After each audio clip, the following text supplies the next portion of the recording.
Well, in fact, Steve, thank you. It's Kevin that's gonna kick this off, and we appreciate this opportunity to share with people some of our thinking about what a response to not only this change, but perhaps change that started back in the last financial crisis, where we believe that society, government, people, whether they're workers or owners, partners, supply chain, expect something better of us. And there is indeed a real opportunity to be better than we used to be and we have been before. There's no reason to go back to doing it the old way.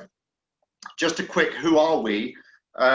I spent 20 years in business development and sales in technology companies, and I know nothing about technology, but I did learn that it was about relationships, and that's what made the difference, and teams with relationships. And I ended up running government for a major company, moving it from nowhere to the #2 supplier, simply in the face of transactional procurement thinking, working with trust to build long-term relationship people.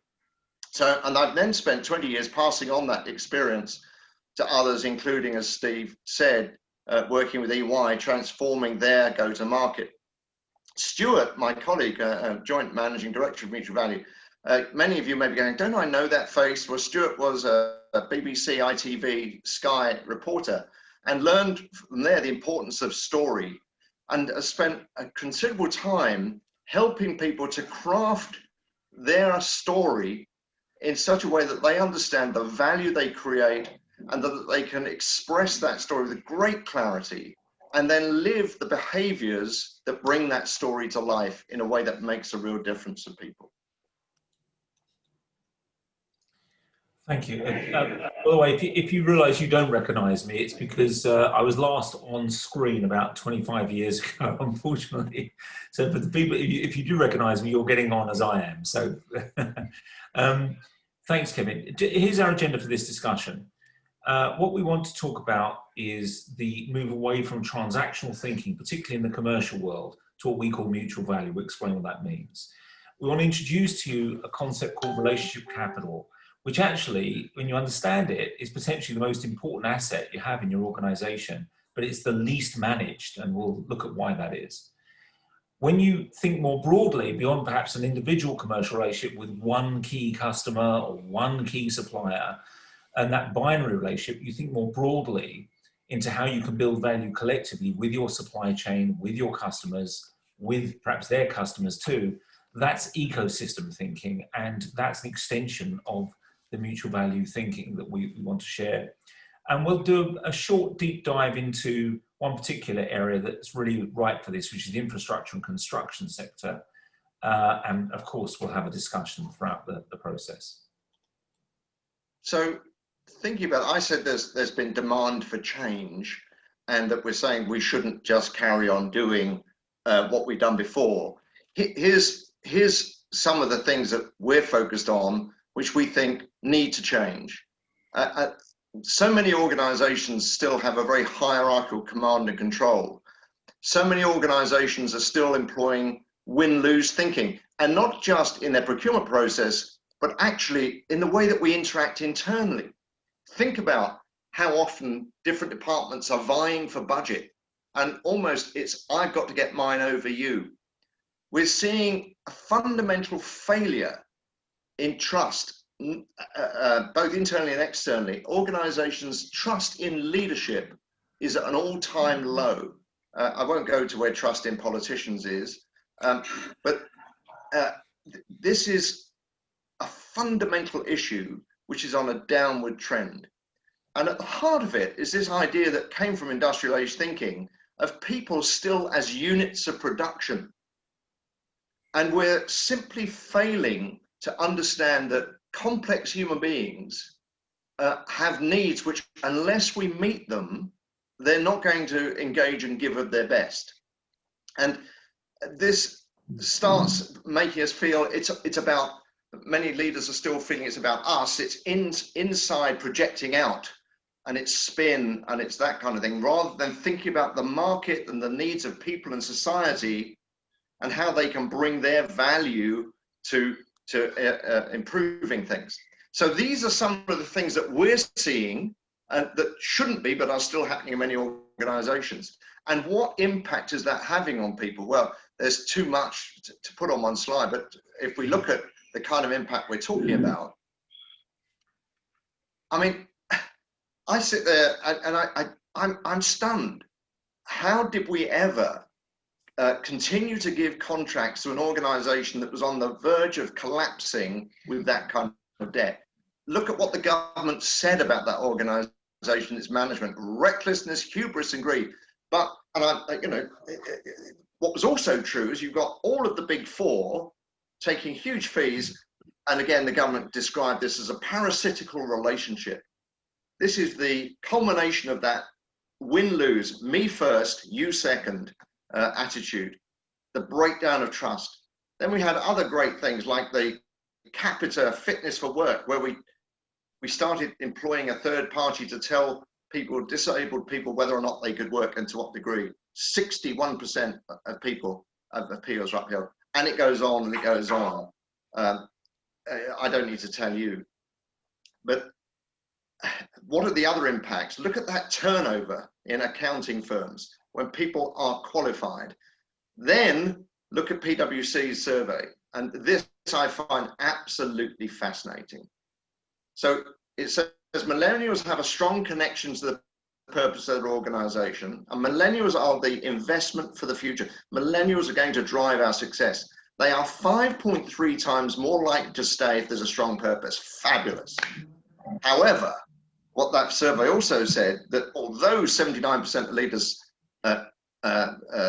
thought purpose was central, 68% said they didn't use it as a guidepost to leadership decision-making processes.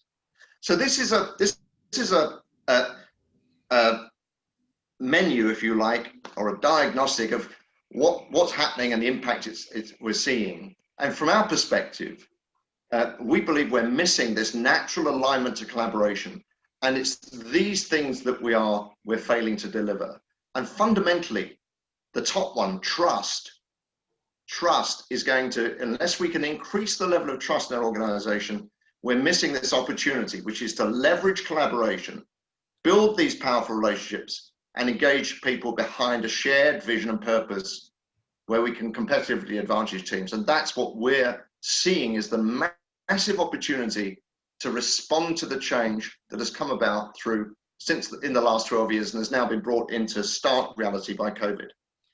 And this is where it segues, if you like, from what is good based on beliefs and what is commercial based on actually what's in your interests. Because the world is changing so rapidly, as we all know that all the cliches about that. What that means is particularly, well, actually in any organization, this commercial organization, but particularly in a business-to-business environment, what you're seeking to do is engage people in a long-term relationship where, because you're going to help them respond to change, because whatever you're selling them today is not fit for purpose, maybe even in 12 months' time, and everyone knows that. So what they have to do is trust you, have a trust-based relationship that by working with you, they're going to be in a stronger position to adapt and respond to change. And that's true of all of us. And they trust that you will. So you need to sell trust, you need to sell relationship almost more than you're selling a product or a service in this day and age. So how do we do that? Well, the formula for trust, the classic formula for trust, which some of you may know, was designed by my cousin, David Maister. You'll recognise the name is the same. So Kevin, like I said, is in Stuart's DNA. I'd love to claim some benefit from being his cousin. But David and a couple of colleagues wrote a book called The Trusted Advisor, which is the phrase everyone now uses. They want to be a trusted advisor. And that's the formula they come up with. Essentially, my trustworthiness is based on my credibility. Do you believe I can do what I say I can do? Reliability, do I do what I say I'm going to do? The intimacy, do we have a human relationship with each other? What's the way I behave we behave with each other? But divide that by how self-oriented I am. In other words, how much I'm smacking of selfishness in the way I'm engaging with you. I'm really just I've got a hammer, so everything you say looks like a nail. The other great formula for trust was developed in this book by Stephen M.R. Covey. Now, as you heard, Kevin ran Franklin Covey in the UK for some years. And in fact, Kevin brought this idea to the UK, speed of trust, this trust formula. And that basically said that trust had these two components: character, the behavioral aspects of our relationship, how I behave, how I do things, what's the experience of working with me, and competence, can I actually do what I say I'm going to do? What's interesting to me was when Kevin and I first talked, I realized that the work I was doing with companies on building their story, I was trying to get them out of the right-hand side and into the left-hand side.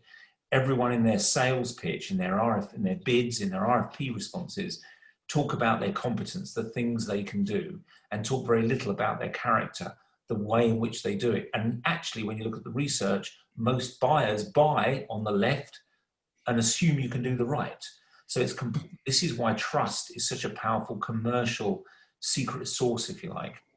And what Stephen M.R. Covey said was on the right there, which is what a decrease in trust does is it reduces speed and increases costs. And of course, the increase in trust does exactly the opposite. We all want the above, which means we need to focus on the bottom, we all want the bottom, which is we want to increase trust and therefore increase speed and decrease cost. We came up, therefore, with our own version of a trust model. This is the mutual value trust model, because what we've added to that is clarity, a third C. And the reason for that is we think that what happens is that people kind of identify some of the answers to some of these questions. In some cases, with the help of organizations like us, they really think about the character side of the equation. What are our behaviors? How will this feel in practice? What does this mean in practice? But they don't articulate it very well, and it's not commonly understood. And you often find when you speak to organizations, they say, well, I do that. You speak to the head of sales and say, well, I do all this. This is what I do. So yes, you do, but does everyone in your organization do it? Is it a consistent feature of your organization that your customers will cite as being what they experience everywhere? Or is it just you're pretty good at it and you hope a few others are too? And it comes down to the individual. You often get that kind of conversation.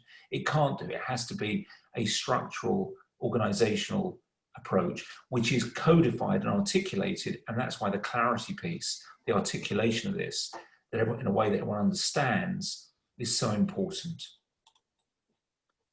So what we're suggesting, before we move off that, please, Stuart. Sorry, yeah. What we're suggesting is the response to transactional thinking and industrial thinking is to focus much more heavily on how do we engage people around this kind of thinking, and really spending time to engage and to measure and to reward and respond well to people who do this. Now, one of our guests today is Mike Maister. Mike, I've known Mike for many years. He was head of global director for executive development at EY Global when I was there. He's now subsequently moved on his Moller Institute at Churchill College, Cambridge, but also he's a published author of How to Lead Smart People. And I think, Mike, you've got views on what it takes to create this kind of culture to drive people forward. Yeah, Kevin, thank you. And let's be very clear, this isn't simple. If it was, we'd have fixed it and we'd have made a lot of hay with it a long while ago. So I think for me, there are two things that leaders need to do. The first is they've got to be courageous. They've actually got to have the courage to want to do something about this, to actually take the step that you're suggesting in your model. And actually, it makes a lot of sense given the level of complexity we have in the world at the moment.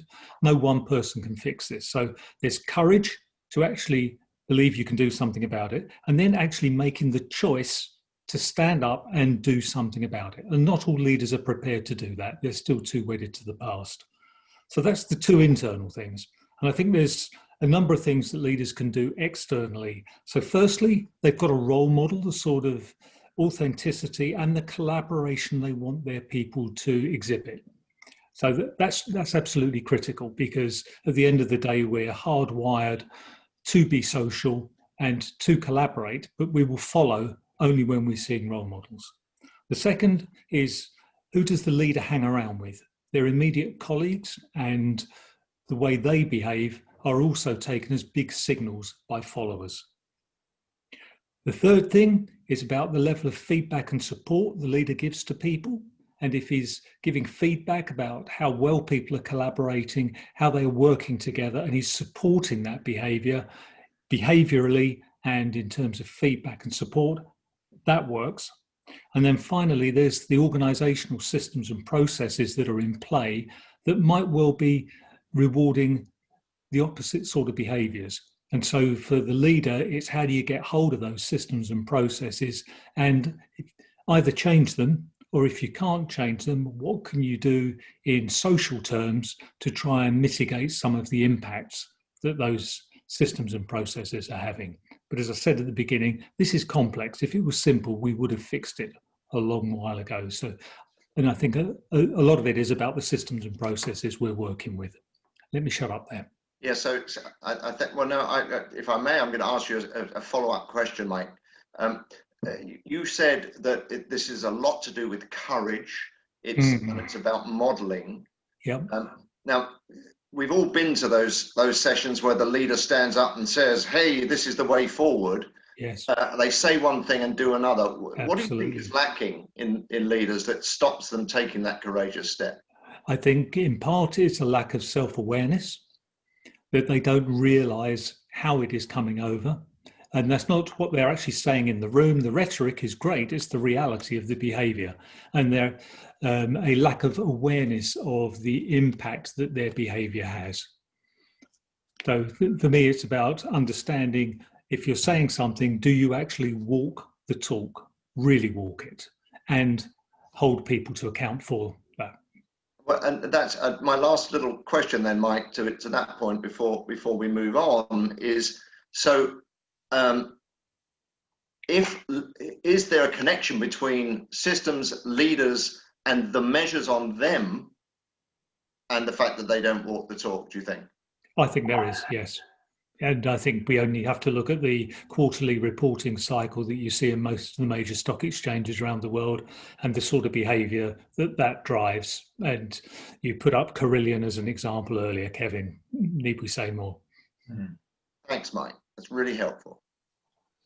Well, thank you very much. It's very interesting. And let's move on to some of the things you do as a result of this approach. One of the starting points, we believe, is to consciously think about where we're going to invest our relationship capital. So what does this mean? It sounds obvious, doesn't it, relationship capital? Essentially, this is the resource that you as an organization put into the relationships that you have. And we will have a limited amount of resource. Now, what many organizations do, in fact, potentially all organizations do, is they spray and pray their relationship capital across a lot of opportunities. Kevin and I were in a meeting a few months ago with someone who was in a firm that should be nameless, that was saying we've got an incredibly low win rate. It's gone from 20% to 10%. We don't know why. So what we're doing is just bidding more to more places, or even harder. Our people are working even harder to win more because we've got to get our numbers. I mean, it's exactly the wrong approach, exactly the opposite approach. It's about focus, in our view. The result is often that a lot of organizations end up investing a lot of relationship capital, which is the size of these circles, into that bottom left-hand corner. They become essentially commodities. They're just trying to win and win and win and win more and more. Every time it's just a machine of winning more bids. The move we're suggesting is that. It's a simple one. What happens if you move up there? You're having a much higher impact on the outcome for your customers. You're being more valuable to your customers. You're probably therefore making more money together, but you're creating more value together in the broadest sense of the word. Interestingly though, based on relationship, not necessarily on any of your products and services, may be very similar to other people's products and services, you're becoming more difficult to substitute because you're now a trusted partner rather than simply a commodity supplier, which is relatively easy to substitute. And this is true even in very large business-to-business contracts worth hundreds of millions of pounds in some cases. It's still fundamentally treated, and by both sides, as a commodity transactional relationship. And we believe that's not the way to do this if you're going to build trust in the way we talked about. So it's going to do a little move again because we've got the same theories just to emphasize the move. What I want to show you here is why this actually results in more money being made it's these two lines. Effectively, what happens is the profitability from the accounts that you're working on goes up for the reasons we've just been discussing. And we've got lots of content behind this that will demonstrate how you make more money from those accounts. They're more profitable, the margins are higher, and you've got happier customers and happier people working on the accounts. It's tick, tick, tick, tick, tick. We've all seen that. But also the cost of winning new business has dramatically decreased because we're building, we're growing together with the success you share with the client. So the difference between those two is what we call the return on relationship. This is where the money's made on investing in relationship, not simply in winning more bids. It's about that focus, which we think is so critical. And we've got a whole series of methodologies behind how you do that and processes to support behavioral change to focus on this rather than on the opposite.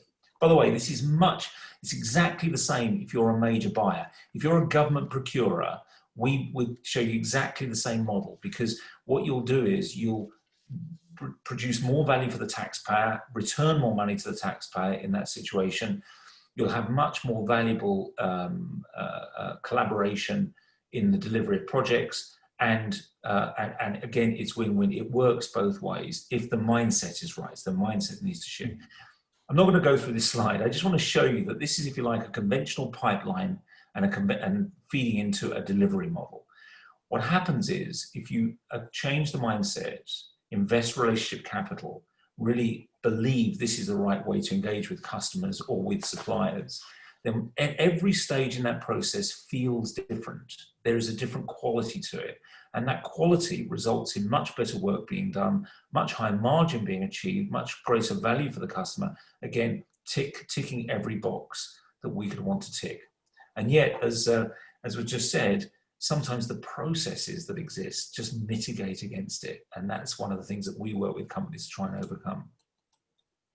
So the interesting thing about that is, until recently, people were chasing, relationship capital. I need better relationships, but they couldn't measure relationship capital. We've now teamed with an organization called IntraHive, where we can actually measure how much effort are you putting into any account and what effect is it giving you, and the underlying behaviors of building trusted relationships. And once you can measure and understand, then you can apply that learning to other systems, and we're doing that very successfully. But this model that we've just been talking about is almost a one-to-one. It's a single process. We really believe the opportunity in the market, and what people are really crying out for, is a multi-dimensional relationship where we can bring together the competencies and skills of many, many different organizations around a shared vision. And we partnered with two professors, Arno de May and Peter Williamson. Peter's from Cambridge, Arno is at Singapore and INSEAD, who've done years of research into why the traditional model that I talked about before of hierarchical, transactional, win-lose thinking is actually becoming outmoded. And it's a very, very interesting piece of analysis that's led to this program. So if we could look at that one. So things have changed. I mean, here's another way, another slice through what I was saying earlier. The important ones that I just want to pick out as you read those is the workforce's expectation is dramatically changing. People no longer, as we say, are thinking they're with a company until their retirement. I mean, I was very interested in IBM's retirement system when I joined them. I don't think many people would think about that today. They want purpose. They want to be engaged. They want to do something meaningful. And customers are becoming much more vocal about what they want. Their expectations have shifted. We now think that, the way that we buy our insurance now online quickly, and we're insured in a matter of minutes, that experience is transferring to the way that we think we should interact in business. It's demanding that organizations realign themselves on a B2B basis in the same way that B2C is operating. And most hierarchical organizations, traditional organizations, are simply unable to make this kind of change. And it may well be because of the kind of issues that Mike has talked about, the lack of courage. But there are some, and we're recommending people consider this, who believe that they can do this if they organize differently. So what that looks like, if we can move on, Stuart, is we can enable sorry, if you go back one, my fault. If you go, it's always easy to operate somebody else from a distance. What we're looking for to respond to these market demands is that we can bring rapid learning. We can bring innovation much faster, because we don't have to do it all ourselves if we can engage and foster this flexible partnerships who can adjust quickly, small, agile organizations and large ones who bring the relevant expertise to deliver the job. So we built a model with an ecosystem model, which is, it looks like this. It starts with exactly the same idea. And we're strongly suggesting to people to review their organization and think of their organization as an ecosystem. An ecosystem where we have a shared vision about what it needs to happen, that we have defined behaviors in our people, and we spend the real time and effort. And together we talk about our capability. We don't talk about I'm HR, I'm IT, I'm this. We talk about what is it we can bring that will help us deliver on this vision. And we can then leverage far greater experience. And when we have our ecosystem with our vision, it enables us to go out to others. And perhaps the first point is our supply chain. And we engage suppliers not on the basis of cost, but on the basis of their ability to support our vision and our ecosystem and their willingness to be partners in that. And from there, we can extend it. Perhaps we're dealing with a number of government organizations who have regulators. Well, that might be the next point, but we're always looking to bring on board proactively the next element to build our ecosystem out, key customers and users. And the more we do this, the more likely we are to make really deep impact.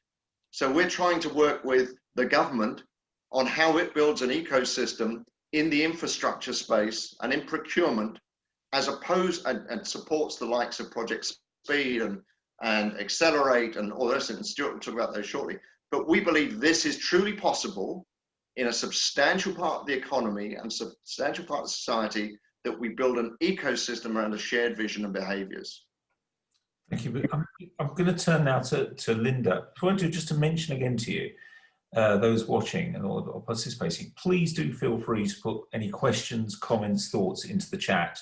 We'd love to weave in, make this a discussion as much as obviously we're presenting a bunch of ideas and frameworks and rattling through a lot of different ideas here. But nevertheless, it'd be really good to hear from you. Well, bang, there we are, straight away. Ian, thank you so much. And it's a message for Kevin. I'll let you read that, Kevin. You can respond to it in a minute. But others, please feel free. If you've got a question, we'll weave it in, because this is a discussion. But let me turn to Linda Minnis right now. Linda's the Chief Executive of the Charities Trust, and she's been with them for 10 years. But they handle £90 million of corporate donations every year. And Linda, I'd be really interested in your thoughts on the potential for ecosystem thinking in the charity sector. Thanks, Stuart. And what's fascinating, I think, was that when I spoke to Kevin a few weeks ago, there were so many synergies. I remember our conversation was kind of going all over the place, because there was so much actually at the end of the conversation that I felt Charities Trust was doing in this ecosystem that we maybe hadn't thought about properly. It wasn't necessarily planned for. But I think COVID has taught us so much already. We're only a few months in. But if I was to tell you that £90 million this year will be over £200 million. Oh. And the basis of that is, like, I'm going to pick that phrase that you were talking about, which is about trusted partner.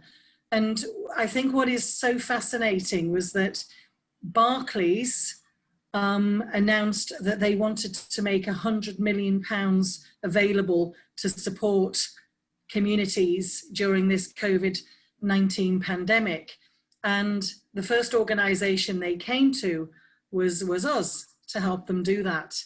Now, as a not-for-profit, it's often really difficult to think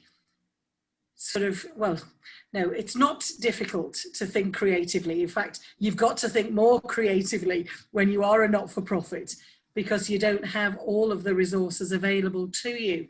But that whole point around trusted partnership, our relationship with Aviva that's been more than 16 years, our relationship with the Royal Mail, our relationship with Barclays, all of those relationships are developed that will enable more money to get through to the sector in a tax efficient way, and more cash to be available for the causes that are really fighting lots of different things on the ground right now.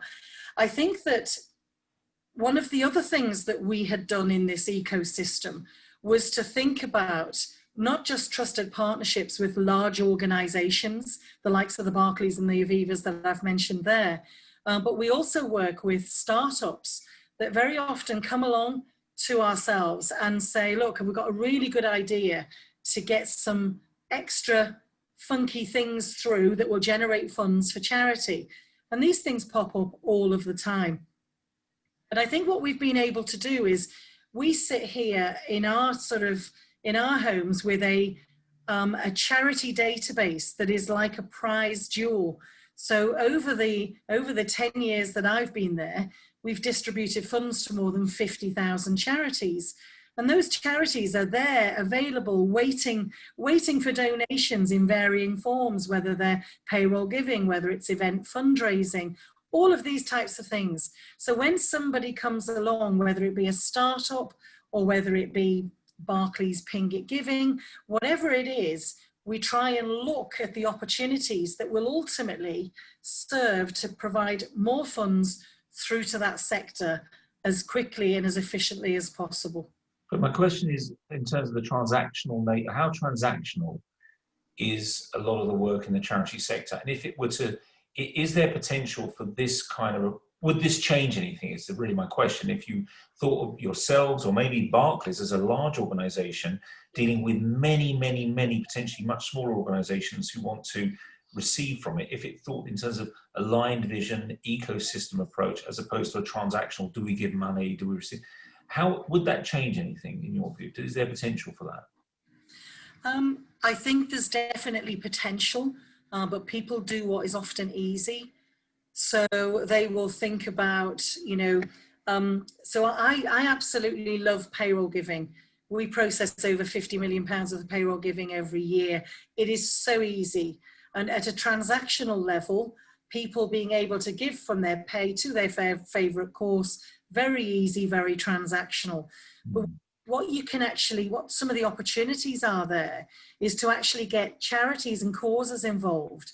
And I don't just mean selling in the concept of let me be the favorite, let me be the charity of the year. But if everybody down the value chain were thinking about that ultimate piece, which is about more money getting to where it can be doing really great things, if we can align procurement processes and if we can align thinking in, if you like, in a different way, I think there are some real significant opportunities.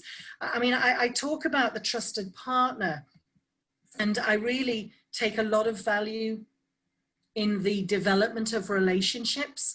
But what you do get in the very large organizations is infrastructures that then don't support some of that relationship building. That's interesting. Well, we work with some of those, and that's something that we very much see for ourselves.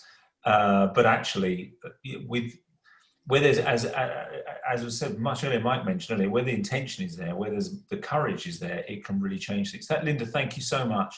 Let me just, as part of our presentation, just talk briefly about another sector, move to a different sector, which is the construction infrastructure sector, again, which some of you will be very familiar with. Kevin mentioned earlier that we're in conversation with parts of the government about the way in which they engage. And nowhere is this more required than in the infrastructure space. Now, not only is infrastructure already expensive, but we know that we as taxpayers are about to spend billions in the next few years on a lot of infrastructure projects as part of the post-COVID world, but anyway, as part of the government's vision for Britain. And perhaps it's right that we should do so. But we also know, if the past is a guide, that a lot of that money will be wasted, a lot of those projects will run over budget, be late, and a lot of the reason for that, as has been said in report after report after report, this is the latest one from February this year, just before COVID, the reason is the highly transactional commodity nature of the way in which infrastructure is bought, managed, and sold. And all of the processes, as a couple I guess already referred to, existing processes, drive negative behaviours, as it said here. And that is no good for the buyer. So if you're the government procuring HS2, Crossrail, etc., okay, then if you behave in an extremely transactional way, where you try and execute, best practice procurement, where you squeeze the margin of your suppliers, you break them down into 100 little pieces to try and squeeze every little part of it. What happens is you're building disputes into the process, and the people selling to you understand that's the game they're playing, and they behave in exactly the same way. They bid low and they seek to recoup margin during the course of the project through change notices, disputes, and so on. It's war that's created through good intentions. The contrast to building a collaborative trust-based model in the way in which you do this, and building the processes that support that, both in the inception of projects, the procurement, the mobilization, how we get the thing going, and then the delivery, is day and night. And in the infrastructure sector, what's really interesting is not only have there been 1 million reports on this, there have been a number of initiatives on it. There's one called Project 13, which some of you will know about, which is intended to do exactly this. But the gap between the warm words on the one hand and the actual behaviors on the other is the Grand Canyon. And that's, again, what we're in this space trying to turn the warm words into real behaviors through processes. And that's what we do. But Kevin, let's turn to our other guests to hear more about that.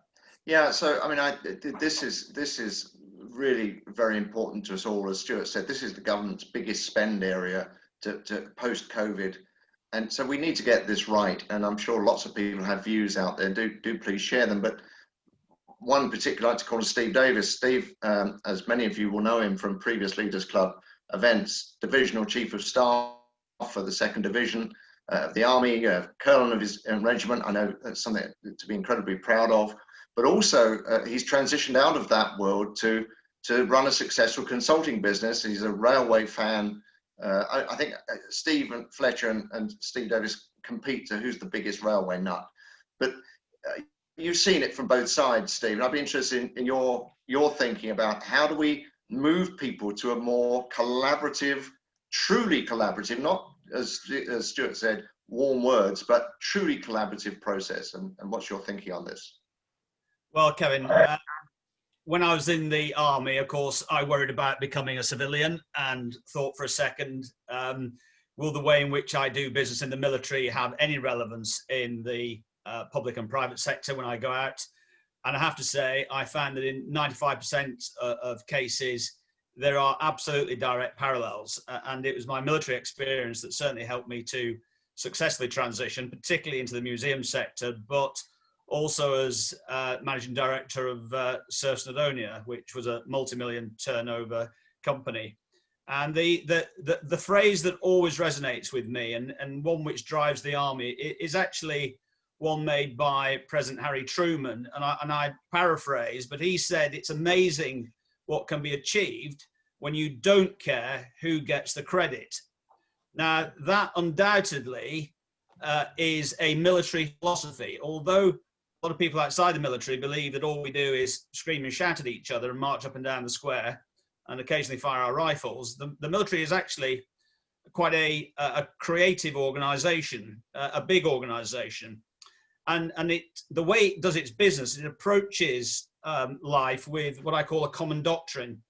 And that common doctrine covers a number of areas, also the bigger picture about how the military will operate, but not in a constrained way. It's a doctrine which talks about the value we place on people and equipment. And the objective there is to allow small teams to thrive within a very big organization. And that's really important when it comes to delegation. And no organization can succeed unless it is highly efficient at delegation. And I think the military, certainly in my own experience within the army, has cracked that particular nut. The other issue about the military's doctrine is that it abhors selfishness, and the system is designed to limit or indeed completely negate the influence of selfish people. And that is a really important and very obvious point to make. I mean, I'm not suggesting for a second that there aren't selfish people in the military, but they soon get weeded out. And that's an important thing. And this comes down to the culture of which is can do. You know, the answer is always yes. Now, what's the question? Now, that sometimes gets the army into difficulties because there are occasions when the army will say to a politician, yes, something can be done, and then worries about the lack of resources to do it after the event. And I think as we went into the second Gulf War, there was a sense that some senior officers were volunteering too quickly for missions that were not necessarily sensibly achievable. But you probably understand the point I'm making. The other thing about the structure is that the military trains to think. What it doesn't do is train how to think and what to think, but it trains people to think, and it places a high premium on advanced planning and thinking ahead. Now, it's easy to say for the military to do this because at the end of the day, the army doesn't have to make a profit. It's a consumer. The output for the taxpayer is peace, and in extremis, when we go to war, victory. But what it doesn't have to do is to report to shareholders that there's going to be a dividend paid. And so that does take some of the pressures off the military that the commercial sector does indeed face. So I'm not suggesting for 1 second that the military is a paragon of virtue in that respect. The other key issue, which I've found is sometimes a difficult thing to get your head around, certainly in the areas I've worked, is this obsession in the military of delegation. If leaders do not delegate, they will find themselves doing the today and the tomorrow and will not give themselves the time to think about the next week, the next month, and the next year. And in the army, there is a culture of driving down the decision-making process to as low a level as possible. If we empower a lance corporal to make a decision, we expect him to make that decision. And if he gets it wrong, the system is equally culpable because it selected that guy to be given that authority. Clearly, if he keeps making mistakes, one takes management action. But this comes back also to another great strength that I haven't seen too much outside the military, and that is this attitude to mistakes. The military positively encourages cock-ups. Now, that might sound a counterintuitive thing to say, but the military does not want a Horlicks to be made and then everyone clams up and keeps quiet about it. Because if a mistake is made, the system expects it to be open and honest and shared, because a mistake hidden is a mistake destined to be repeated.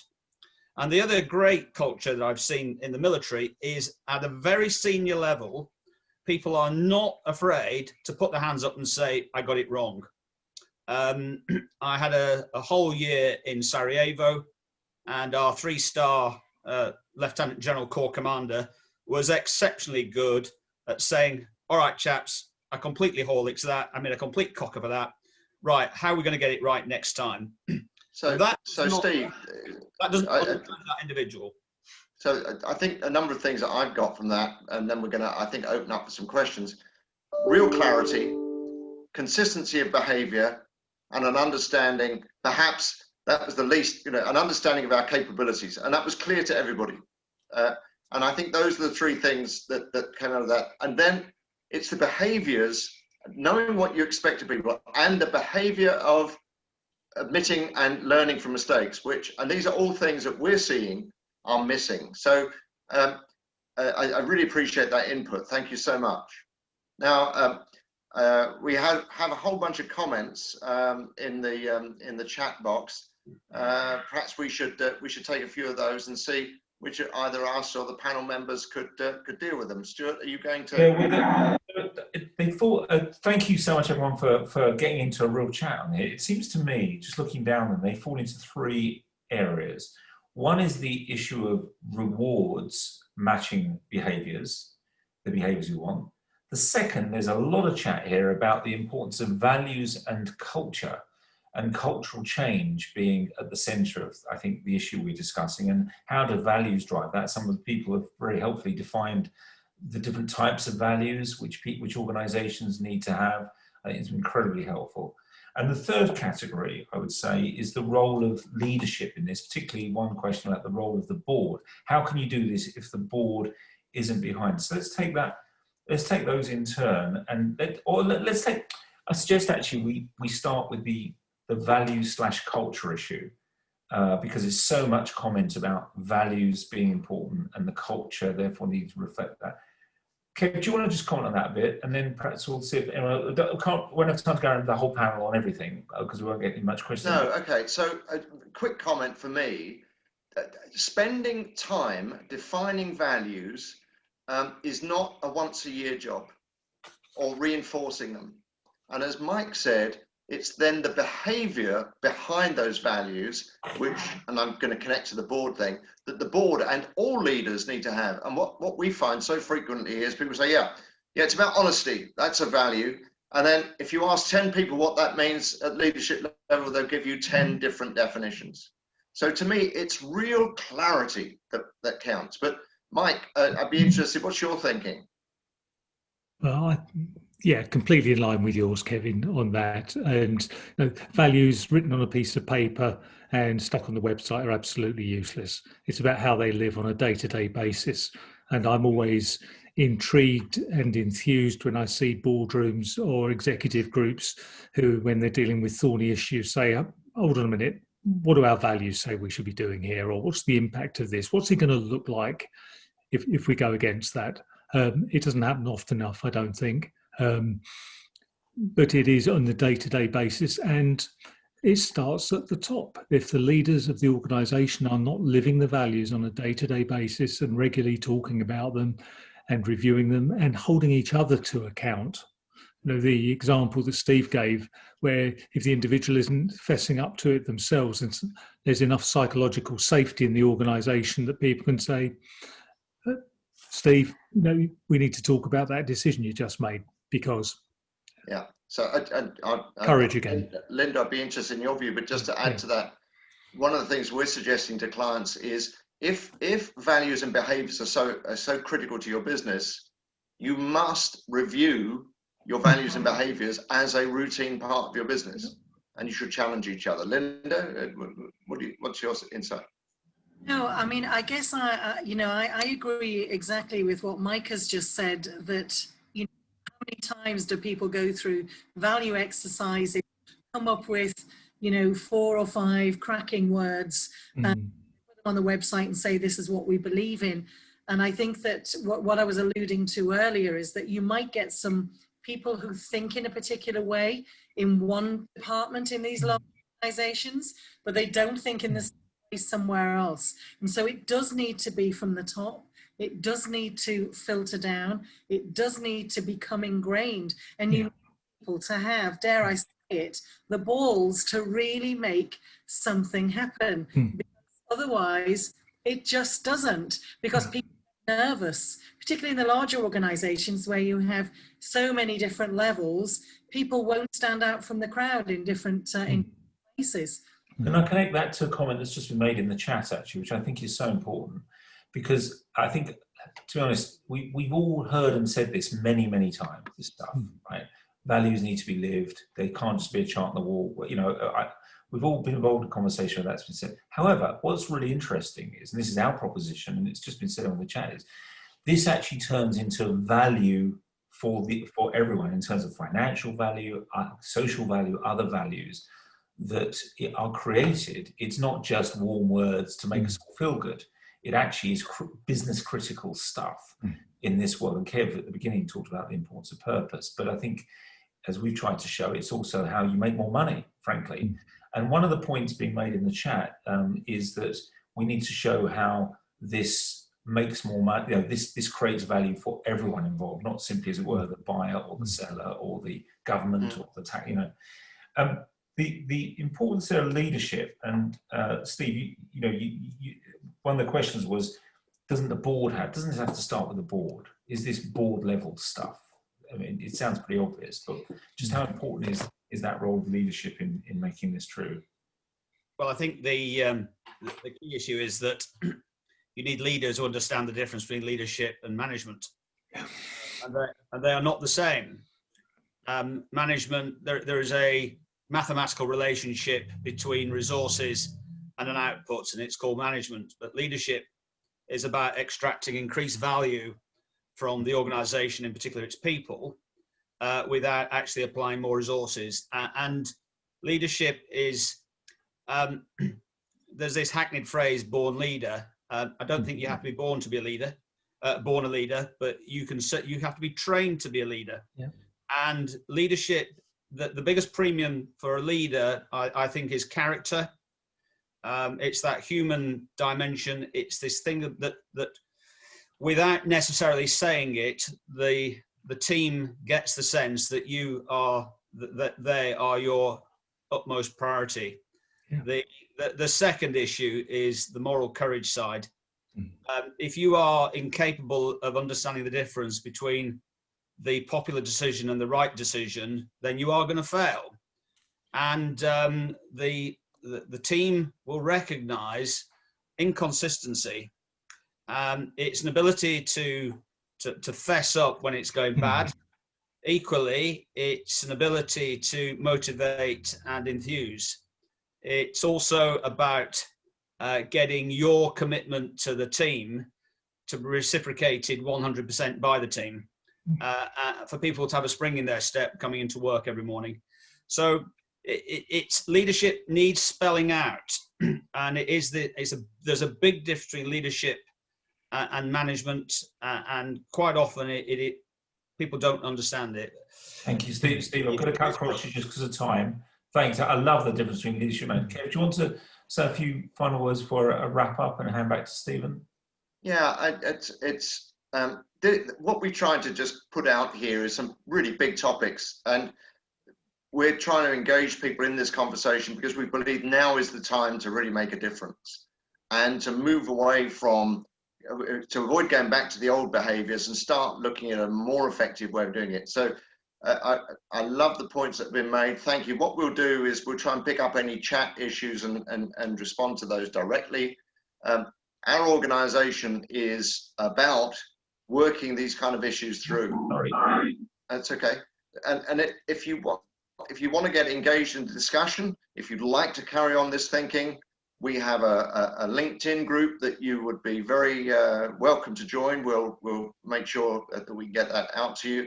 And we're going to carry on this discussion and build a more and more powerful, we hope, voice than we already carry in government and in some of the major infrastructure and other areas that we're working in. So thank you very much. Stuart? No, I have nothing much to add except to say thanks to Steve and the team, for giving us this platform to engage in this discussion. I hope you found it very helpful. Stephen, let me hand back to you. Kind of you. Thank you very much. If you can just take the screenshot away. Yeah. Thank you very much. And I appreciate the amount of time and effort that's gone into it and the number of people who have attended tonight. Thank you very much indeed. What we'll do is we will provide to Stuart and Kevin a list of all the people who indicate they wanted to attend inevitably on these occasions. Few people who apologised, ones who know that they'll be able to pick up the recording on probably Sunday when Bob kindly issues it. And that means that in a sense we've recorded the chat. Thank you for all of those of you who participated. As Stuart and Kevin said, they can interact with you. I think it's really worthwhile. It's been a very, very interesting presentation. And ladies and gentlemen, can I just ask you to put your hands together, unmute yourselves, and let's have a really big round of applause for the whole team, please. Lovely, lovely, lovely, lovely. Now,